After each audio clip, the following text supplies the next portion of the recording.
There is a choice account of how this practice was carried on in the early days of the church. History has recorded the testimony of Elder William Farrington Cahoon as he filled an assignment as a teacher to the home of the prophet Joseph Smith. The account is as follows. Before I close my testimony, I wish to mention one circumstance I shall never forget. I was called and ordained to act as a teacher and to visit the homes of the saints.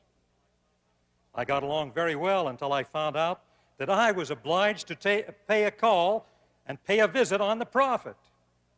Being young, only 17 years of age, I felt a weakness in visiting the prophet and his family in the capacity of a teacher.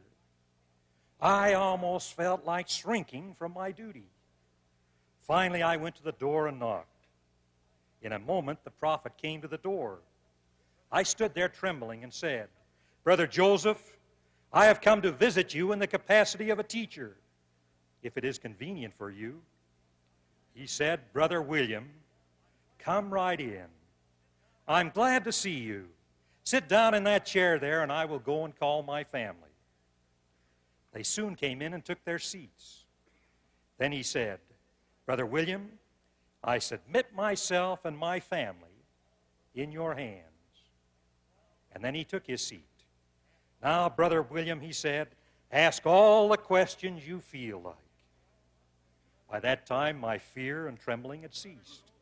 And I said, "Brother Joseph, are you trying to live your religion?" He answered, "Yes." Then I said, "Do you pray in your family?"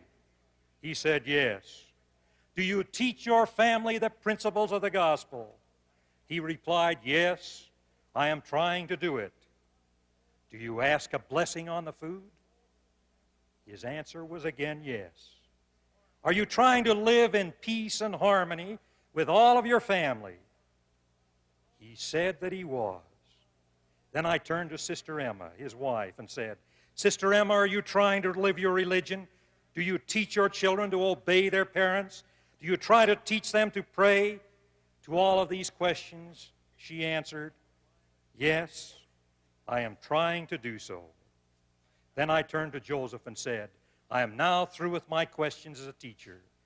Now, if you have any instructions to give, I will be happy to receive them." He said, "God bless you, Brother William.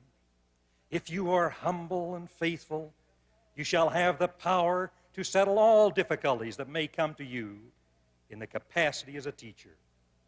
I then left my parting blessing on the family as a teacher and took my departure.